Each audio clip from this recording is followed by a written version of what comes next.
we are going to take the Shraddha Sukta, which is in the volume 3, and then we are going to study the meaning of that.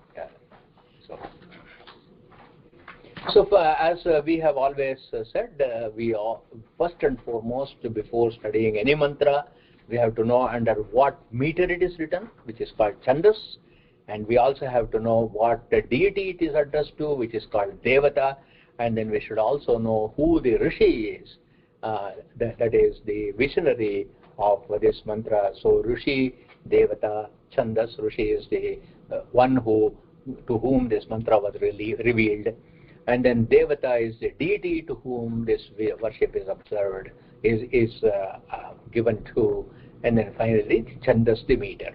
So the Shraddha Sukta meter is the Anushtup Chandas.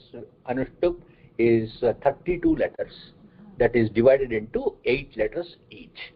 For example, if you say Shraddhaya Agni Samedhyate, Shraddhaya Agni, Shraddhaya Agni Samedhyate, 8. So like that, 8 letters times 4 will make one line. And wherever you see that, it is called as the meter of Anushtup. So just as an interesting thing, a lot of Sanskrit literature is in Anushtup Chandas because it is easy to chant, it is easy to memorize, easy to remember, sing also. So that is why a great number of compositions in Veda, in all the scriptures are in Anushtup, including in Buddhism and Jainism. So everywhere in all the Hindu wisdom, Anushtup has been very, very widely used. Not that other meters are not used. Other meters are also used. But then they are used very appropriately. Then when we look at those verses, we will talk about it. Of course, I have given a general introduction as to the 7 forms of Vedic meters.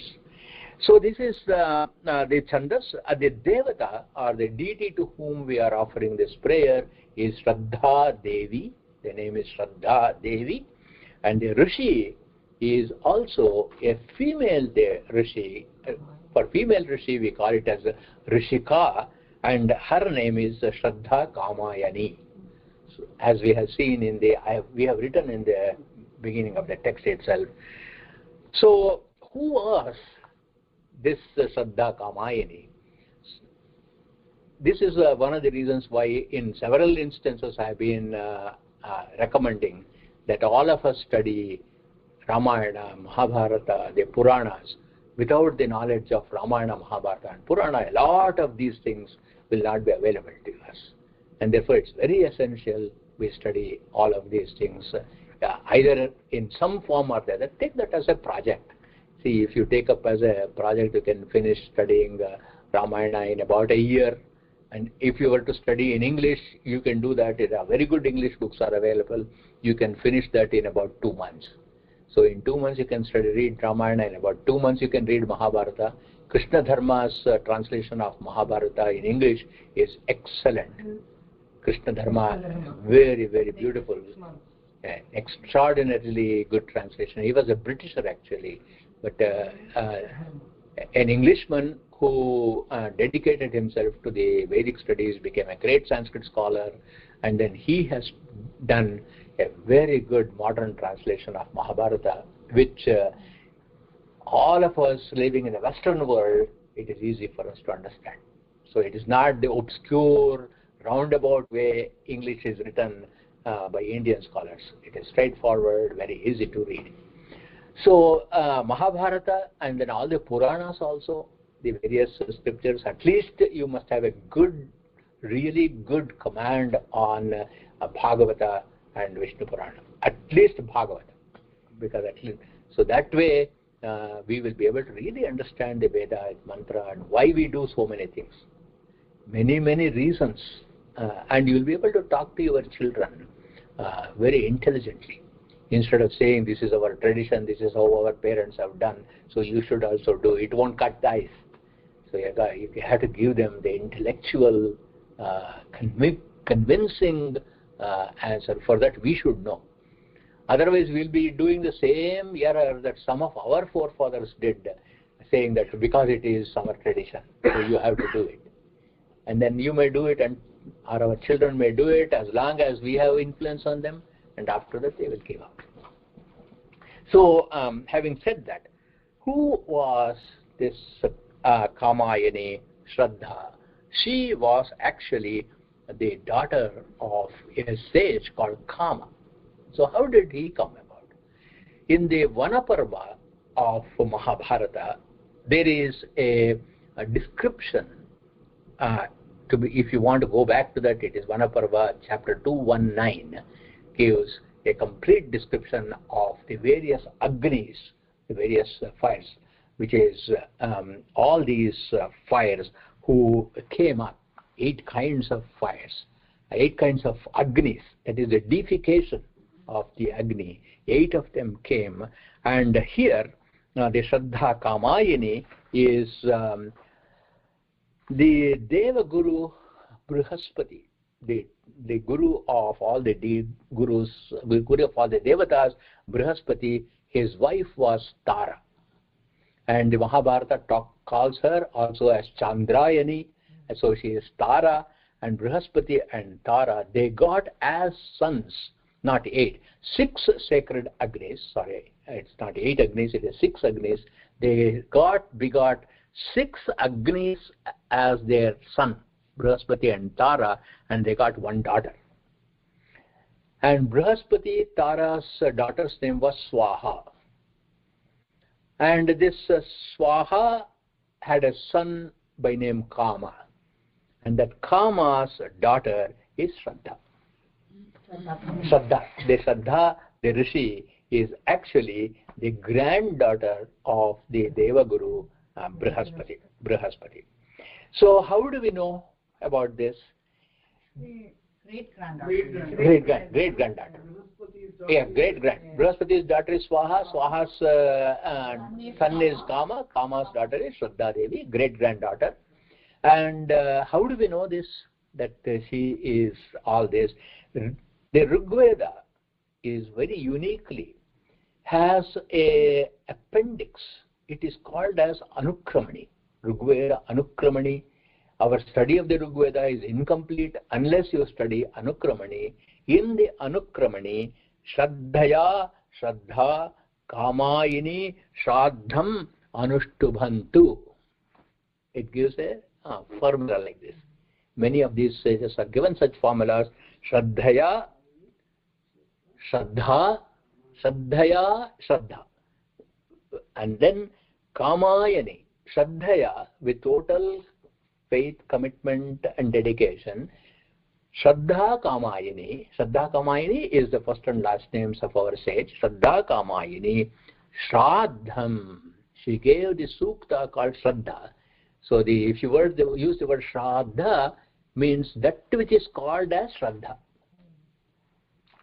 So Shraddha doesn't mean the obsequies or the worship of the mains that we talk about. Shraddha means that which is coming from Shraddha. So Shraddham, this Shraddha is the Shraddha Sukta. Shraddha Suktam Nama. Suktam Shraddham. That's the etymology. Anuštubham too, she did that in Anuštub Chandas. So therefore, this is the proof that this sukta was done by this great sage who is Rishika. So the first mantra starts as Shraddhaya Agnisamidhyate, Shraddhaya Huyate Havihi, Shraddham Bhagasya Mordhani, Vachasa Vedayamasi is the first mantra. As you see, Shraddhaya Agnisamidhyate, 1 quarter. Shraddhaya Huyate Havihi, 2nd quarter. Huyate and Vindate, same meaning? Same. And actually, I have taken the this from the Rigveda. Vindate also is same. Vindate Havihi. Vindate means knows. That's all. Shraddham, you don't have to change it, but just as a noting. Shraddham Bhagasya Mordhani, 3rd Vachasa Vedayamasi. Fourth quadrant. This is how you got 4 sets of 8 letters each. So what does this mean? Shraddhaya. With Shraddha. Before I translate and give you the scope of the meaning of the word, please take this as with Shraddha, because it is we have to very carefully understand what this word means. With then Agni is the vital energy. Sam idhyate. Sam means samyak, perfectly, properly. Idhyate, it is aroused. Shraddhaya, with Shraddha, Agni, the vital energy, is properly ignited. Idhyate comes from the Sanskrit root idh. Idh means to ignite. And that is why in all the yajnas, after the installation of the Agni, so for that to become a flame, you install the Agni, which is like a small lamp, and after that you want a conflagration. So to increase the conflagration, what should you do? So the Yajamana, that is one who is performing the yajna or sacrifice, he will ask Brahma, who is the priest, who is overseeing the entire yajna, he will say, Brahman idvam adhasye. O Brahman, please permit me to place the idma. So idma comes from the same root idh, to means to ignite. I am going to place the ignitable fuel. Idmam means that which can be ignited. Please permit me to place the ignitable fuel so that I can make this Agni, this sacred fire, actually grow big. All this is metaphorical. Now, therefore, you ask of that and ignite this, you have to do it very, very carefully, obviously, because you cannot simply throw that the bunch of sticks anywhere and everywhere, because it could cause quite a bit of harm. So you have to do it with total focus and dedication, and then next thing you have to do is Shraddhaya Vindate Havihi or Shraddhaya Havihi Huyate. By Shraddha, this offering is to be offered. So Havihi Huyate, what do you mean by Havi? Offering. Why did he use the word Huyate? It is not just pouring, it is saying this offering which is worthy of offering. It has to be worthy. So therefore, also please note that you cannot simply throw whatever you want into the sacred fire. This I have seen in many, many yajnas performed. What they do is they simply keep throwing everything. And then even before the Agni is disposed, they will just sweep all the dirt around and throw it into the Agni. And that is why whatever yajna we do will not give us any result. Actually, we are having a nice bonfire, that's all. And the mantras also we are doing without knowing the meaning. So you are uttering the mantras without knowing the meaning. You are putting things into the Agni which is not pure. See, that is why I always use the ghee you give me, Joni, because when we buy something from the store, we are not sure how it was made. So this is one of the reasons why we always preserve what ghee you give and then use it, because she gets it very authentically pure ghee. Yeah. And then also you get the patties, for example. So that is Shraddha. That is how they should be collected and offered. And then this one must be worthy of offering. And then next is Shraddham Bhagasya Murdhani. This Shraddha, that is Bhagasya Murdhani. Murdha means head. Head of whom? Of Bhagasya. Bhaga is one of the names of the sun. Bhaga also means the whatever can be objectified. That is Murta Rupa. Whatever can be objectified, the entire universe that can be objectified is actually the icon of God. Suppose you want to say, how does the God look like? God looks like the universe. The whole universe is God's body. And therefore the whole universe is called Bhaga. Bhaga also has another meaning, which means that which yields wealth. And which yields wealth? The world yields wealth. And who is Bhagavan? One who yields wealth, and that is the universe itself. And this is why it is not just we create some funny figures and then we'll say we are offering some oblations. It is a havis, or it's a dedication done to the whole universe. But why did they use the word murdhani? Why did they use the word on the head?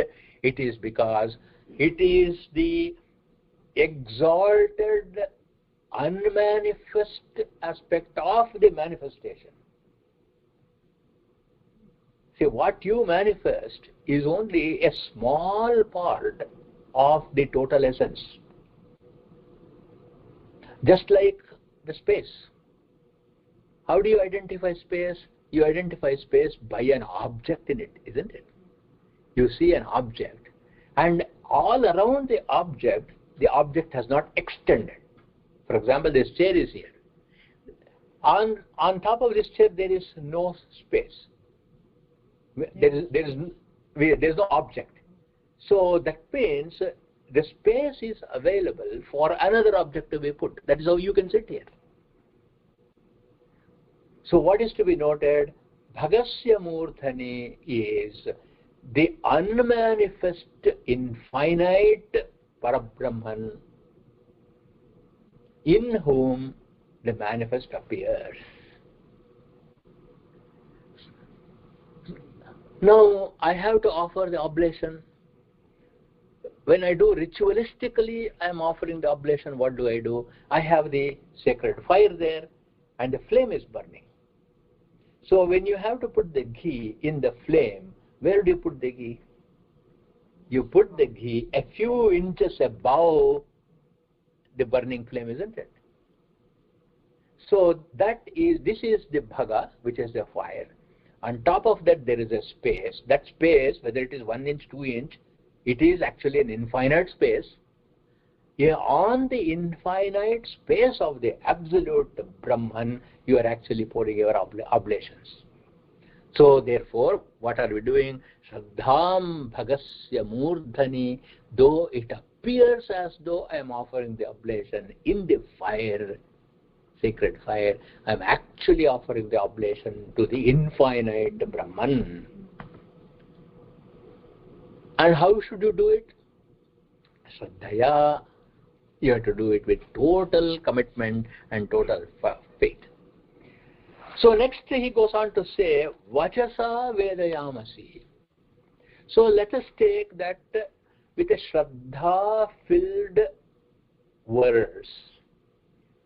Then I convey my, what do you convey when you are praying? You convey your worshipful attitude.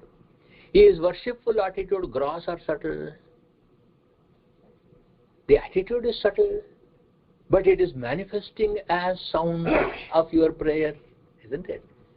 Therefore, the mantra uses Vachasa with the manifest words which has been vocalized is Vachasa. Words are vocalized. The vocalized words, what do they convey? They convey knowledge. What knowledge? The knowledge of the absolute infinite as manifesting in the finite. So infinite is manifesting as a finite Agni. The infinite wisdom is manifesting as the finite word of prayer. So by taking the finite word of prayer, Vachasa, you come to know Vedayamasi of the infinite. Because suppose I say that you should know Brahman. If you have to say you should know Brahman, what is it? It's a set of words. You should know Brahman is a set of words. But what did you understand from that? You understood that you should actually realize the infinite Satyam, Jnanam, Anandam. And therefore, how can you get it? Shraddhaya. How? Agnis Samityate, by means of increasing the intensity of the fire. So words and speech has that fire. You have to increase the words and the intensity of the speech to reveal wisdom and knowledge of the Absolute by means of using the words which will have the most forceful effect of revealing the meaning. So Shraddhaya Agnis Samityate, physical fire with dedication and faith, you are actually increasing its intensity. Similarly, with the Shraddha in the mind, you are increasing the power of your speech. Shraddhaya Agnis Samidyate, Shraddhaya Vindate Havihi, and then Shraddham Bhagasya Murdhani, and you know it by Vachasa Vedayamasi. Vachasa Avedayamasi. Means entirely, exhaustively, without leaving anything out. Means Samantat, on all the sides. So knowledge must also be complete and perfect. Vachasa Avedayamasi. In other words, I convey my Chitta Vritti. Again, go back to Yoga Sutras. I convey my Chitta Vritti by infusing it, Shraddha, into it. And therefore, Shraddha is a Chitta Vritti. There are Chitta Vrittis which cause stupor, mudha.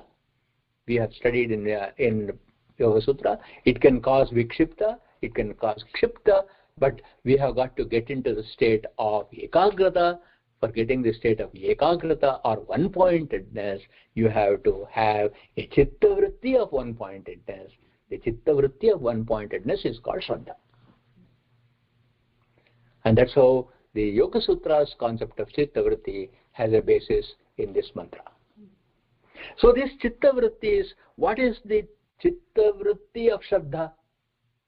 Suppose you ask me, I want to have a Shraddha chitta vritti, please tell me how I can do it.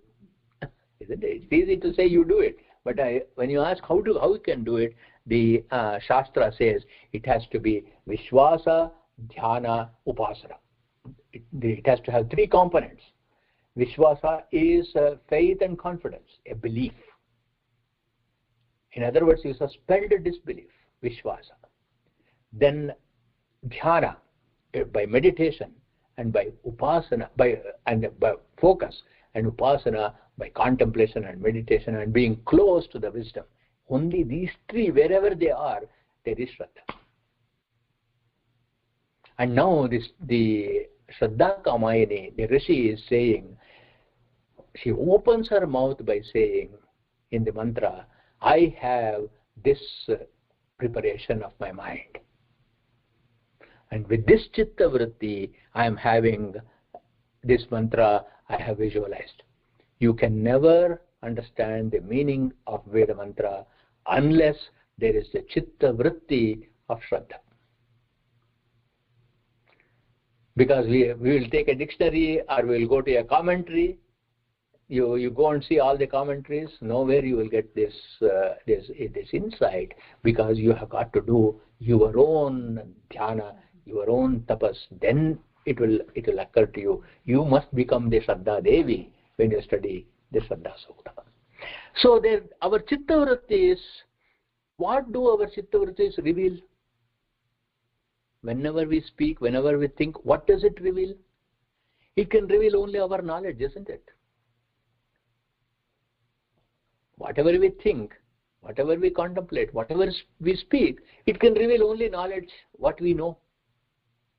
And therefore, it can only reveal knowledge that is, when we pay attention to something, we can know that thing.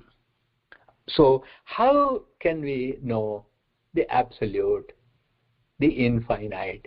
The chitta vritti must become infinite.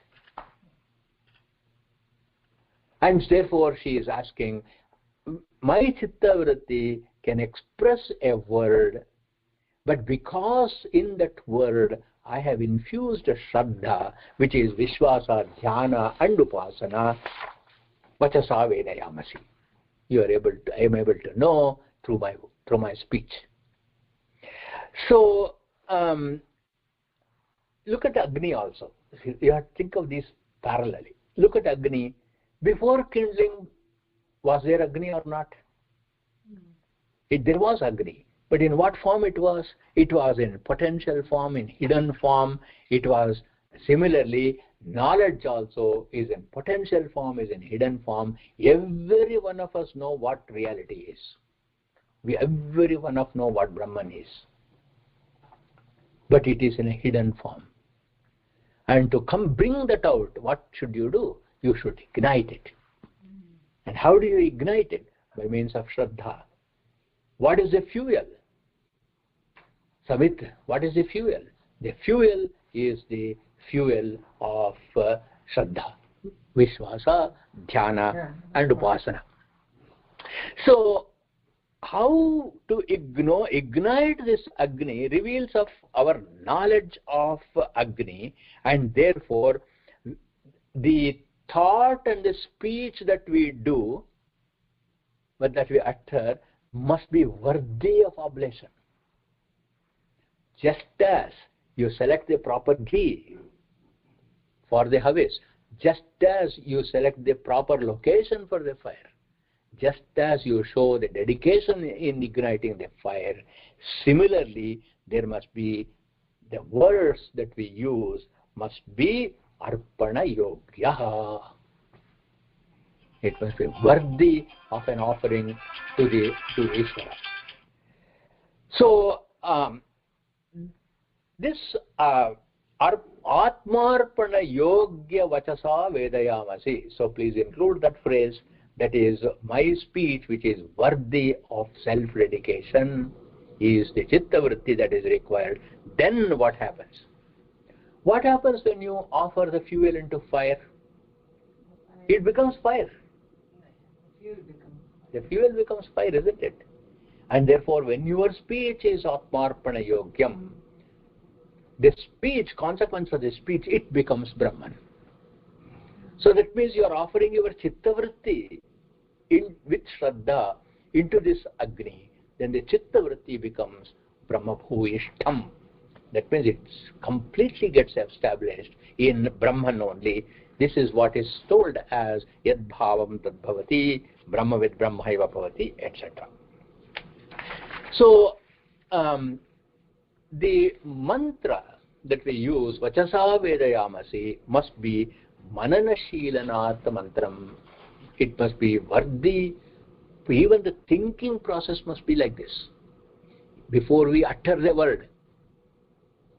So you have to go deep into your awareness. And even the thinking process also must be such perfect thinking process.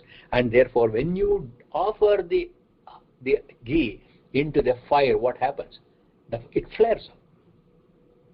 Similarly with Shraddha, you use a potentially powerful word, and that word ignites the knowledge and expands it. Havisha vardhayamasi. With that you grow.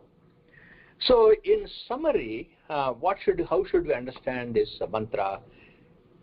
Knowledge or jnana gets kindled by Shraddha chitta vritti. First. Through Shraddha in action, what is the action? Speech. Utterance of the word is an action. Through that speech, the Shraddha comes out. That is why we have the ladle with which we pick the ghee. What is the ladle in this process? It is our speech. What does the ladle do? It holds the ghee. What does the speech do? It holds your chitta vritti. And holding that chitta vritti, you actually offer it. So this is what Krishna simplified in the Bhagavad Gita by saying Brahmarpanam, Brahmahavihi, Brahmagno, Brahmanahutam, Brahmaiva tena gantavyam Brahma karma samadhina is a commentary on this mantra. And then, now what exactly is Shraddha? It is a place where you put your heart in. That is how we should define. Shraddha, yeah. Shraddha is a place where you put your heart in. Because if you go and see Webster's and other dictionaries, it calls it as faith. It is not an adequate translation. This is where you exactly put your heart in, and therefore Shraddha is an emotional aspect. Only thing is, your chitta vritti, the emotion, is not exactly buddhi, because as soon as you bring the intellect into this equation, it will start doubting, it will start questioning. So Shraddha can never be achieved if you bring the intellect into the equation, then therefore here it should be a purely emotional relationship with the Absolute. Shraddha has nothing to do with our analytical mind. And so we must bypass.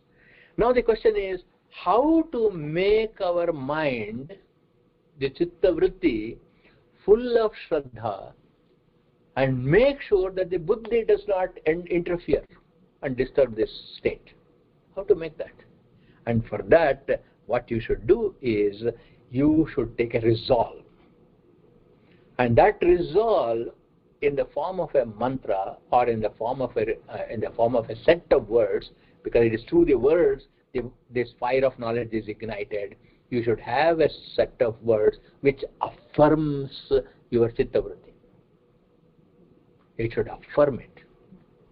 If you affirm it emotionally, then what happens? The buddhi will step aside. How do we do that? Nishkalo, Niranjano, Nirakhyata, Dirvikalpo, Nirakhyata, Shuddho, Devayeko, Narayana. The Narayana Upanishad, what does it say? Nishkalo, Niranjano, Nirvikalpo, Nirakhyata, Shuddho, Devayeko, Narayana, Nadvitiyosti Kaschit. So what do you say?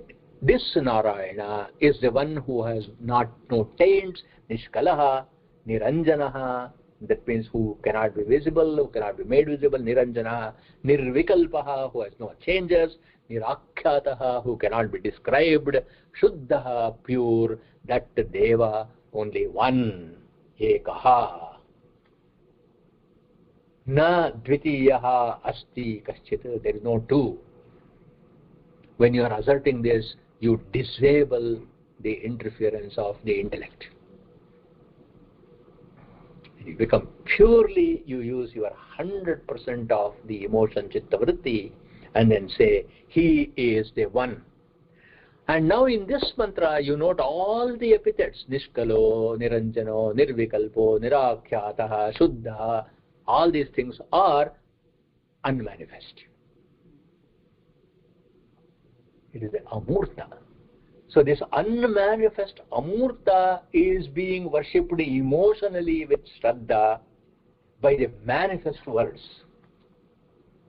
And thus these words, Vachasa Vedayamasi, it is able to tell you and reveal to you the highest truth, even though words are finite. Words, finite words can point to the infinite only when you do it with the chitta vritti of Shraddha. That is the moral here. You will see this practice in every Indian religion.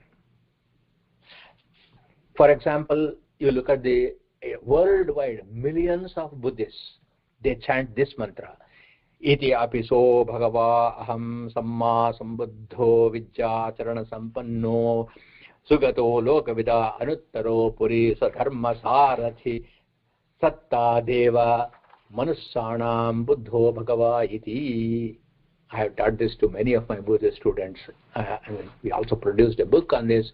That means I acknowledge that everything that is universal is none other than Buddha.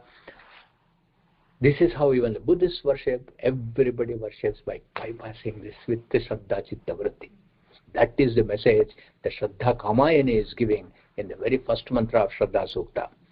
Final question is this acknowledgement the result of an irrational impulse that is not grounded on reason and experience? Because then what happens, you can never get the Shraddha Chitta Vritti. The answer is no, because the ground of this Shraddha Chitta Vritti is intuition. Where is the intellect in intuition? Intellect doesn't participate in intuitional revelation. Intuition, what happens is you get a hunch. And when you get a hunch, then what you do is, why did I feel like that? And then you will reason it out. And as you reason it out, you will experience it. So Nishkalo, Niranjano, Nirakyato, Nirvikalpa, etc., are all starting with intuition. Intuition can be got by Shraddha Chitta Vritti. On getting the intuition, reason will reveal itself to you, why I am doing that. And because of that reasoning, you will start experiencing it. And when you experience it, and now you chant, Shraddhaya Agnis Samidhyate. Now you chant Nishkalo Niranjano Nirakhyata Shuddha. When you chant the mantra with that Chitta Vritti, which is well grounded on intuition, basically, intuition, then reasoning and experience, it becomes proper walk. It becomes perfect speech.